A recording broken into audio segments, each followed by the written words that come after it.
A devastating blow to our local economy, but especially out in Washington County. Almost 3,000 layoff notices arriving in mailbox at Intel in Hillsboro. And Intel is a really big company. What they do there is they make the brains inside computers, the computer processor, and they have more than 22,000 workers at campuses in Washington County alone. So these thousands of layoffs will affect Oregon's economy, no doubt. Over 5,000 jobs were eliminated, wiping out about 22% of the workforce. And economists have openly said no company is more important to any state's economy than Intel is to Oregon. Between August 2024 and November 2025, Oregon's largest private employer reduced more than 5,000 roles across its 4 Washington County campuses, marking one of the biggest private sector workforce reductions the state has ever seen. During the same stretch, Oregon's unemployment rate rose from 3.6% to 5.2%, forcing the state to face a tough truth. Too much of its economic engine was tied to one single company. Now people are asking what really happened, why it matters so much, and what the future might look like. Intel's roots in Oregon go way back. The company broke ground on its first local facility in 1974 and by 1976 opened its first manufacturing plant outside California in Aloha. Washington County was chosen because it sat within a 90-minute flight from the Bay Area headquarters and offered long-term access to affordable energy and water, a major deal at the time. Over the decades, Intel expanded fast, eventually operating 4 massive campuses across the Hillsboro area, becoming deeply woven into the region's economic identity. The crown jewel is the flagship site now known as Gordon Moore Park at Ronler Acres.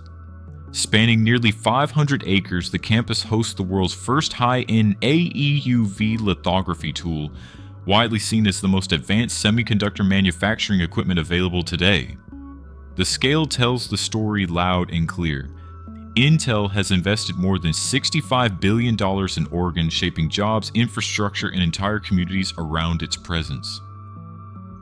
Intel's annual payroll once hit a massive $2.8 billion, and the average employee earned between $86,000 and $172,100 per year, putting serious spending power into the local economy. On top of that, the company spent more than $4 billion every year working with over 500 Oregon-based suppliers, spreading money far beyond its own campuses. Economic studies estimate Intel added around $19 billion annually to Oregon's GDP, equal to about 8.7% of the entire state economy, which is an eye-opening level of influence. The ripple effect was even bigger.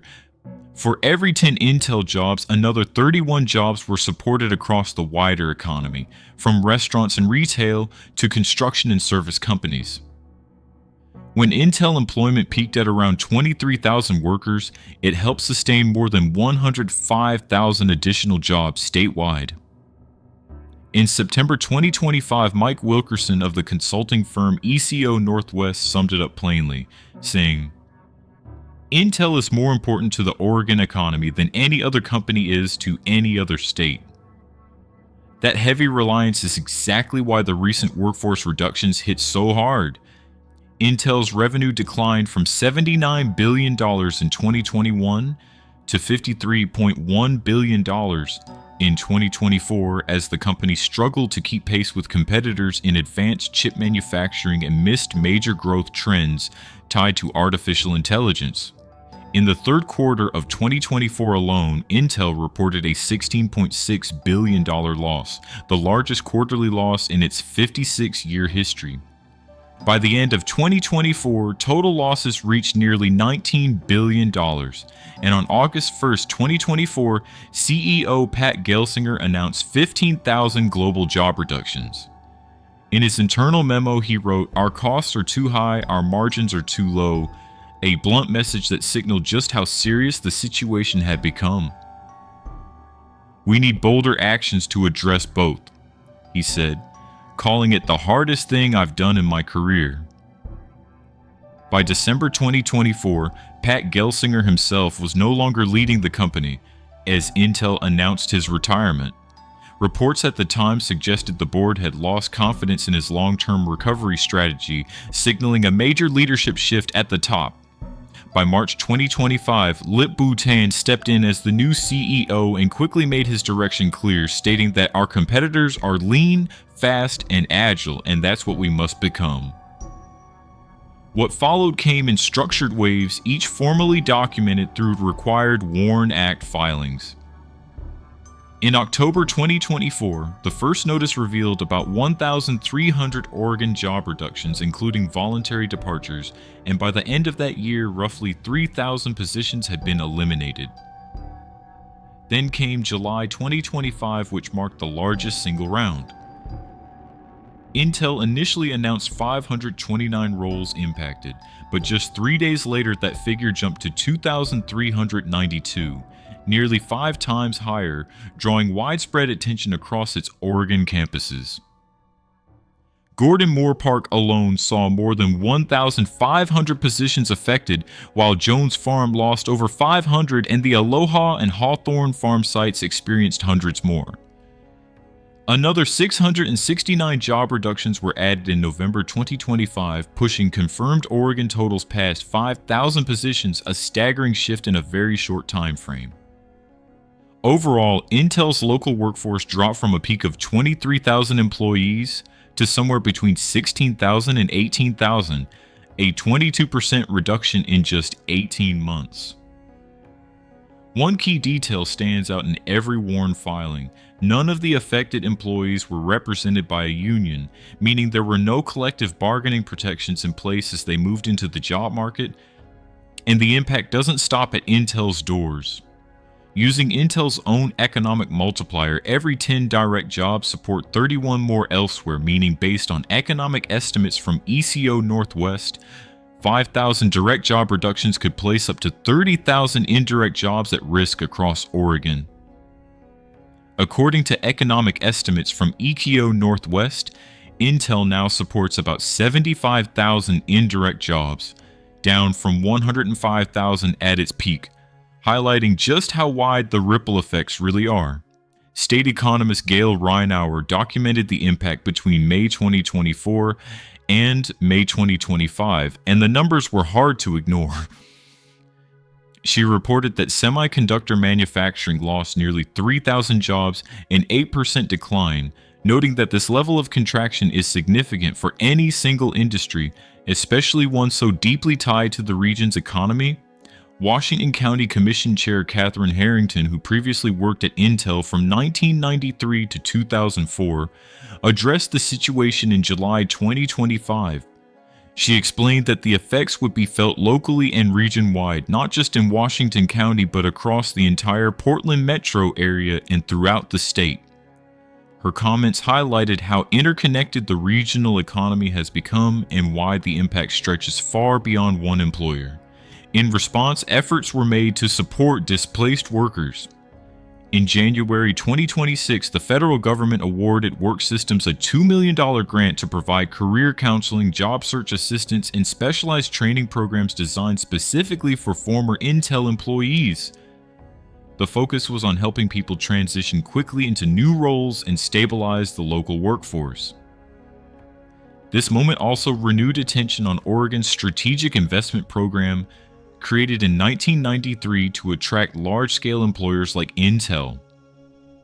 The program offers 15-year property tax exemptions for companies that invest at least $100 million, and the scale of those incentives is massive. Over a 5-year period, Intel saved more than $780 million in property taxes through these agreements. As a result, the Hillsborough School District misses out on roughly $143 million annually, totaling more than $750 million since 2017, while Washington County receives about $9 million per year through gain share payments. Supporters of the program argued that without these incentives, Intel may have chosen to invest elsewhere, changing Oregon's economic story entirely. Critics pushed back by saying communities paid a heavy price for incentives tied to a company that later reduced thousands of jobs, while others argued those same incentives helped build decades of growth. Both sides have valid points, and this back and forth isn't going away anytime soon as Oregon rethinks how to attract major employers while still protecting local interest and public resources. Intel was also positioned as a key participant in the CHIPS and Science Act, the 2022 federal law aimed at strengthening domestic semiconductor production. In August 2025, instead of receiving large direct grants, Intel's arrangement was restructured, turning roughly $8.9 billion into a federal equity stake. This left the government owning about 9.9% of the company, with the Commerce Department stressing that the move offered Intel an opportunity, not a guaranteed turnaround. Private investors also stepped in, signaling continued interest despite the uncertainty. NVIDIA invested $5 billion in late 2025 with plans to collaborate with Intel on custom processor development. Around the same time, SoftBank added another $2 billion in August 2025, adding more financial backing as Intel worked to stabilize its operations. By this point, Intel's Oregon workforce had leveled out between 16,000 and 18,000 employees, and the state remained the company's main research and development hub. Hillsboro still houses some of the most advanced semiconductor research equipment anywhere in the world, keeping Oregon central to Intel's long-term plans. Financial results, however, sent mixed signals. The third quarter of 2025 showed modest improvement, with revenue up 3% and a 40% gross margin, but fourth quarter guidance disappointed markets. In January 2026, Intel shares dropped 17%, citing supply constraints and production challenges. Analysts remain split, with price targets ranging from $14 to $62 as questions linger about manufacturing progress and the lack of a clear artificial intelligence strategy before 2027. Oregon didn't just welcome Intel, it built major parts of its economic system around the company. Tax incentive programs were designed with Intel in mind, and a highly skilled semiconductor workforce grew largely because of its long-term presence.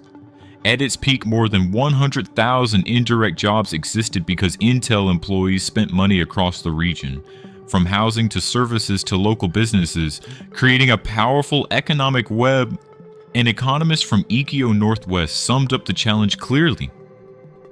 He explained that many of Oregon's systems, including schools, regulations, land use rules, and permitting processes, were designed for a different era, built to solve yesterday's problems, not today's shifting realities. That mismatch is now impossible to ignore. Intel is not leaving Oregon. The company still employs tens of thousands of people and continues to operate world-class research and development facilities. But the image of Intel as a guaranteed unstoppable growth engine is gone, and that shift changes everything for a state that leaned in so hard. With more than 5,000 direct jobs reduced and as many as 30,000 indirect roles potentially affected, unemployment climbed and Oregon was forced into a serious moment of reflection. When economists say no company matters more to any state than Intel matters to Oregon, this moment shows exactly what that statement really means.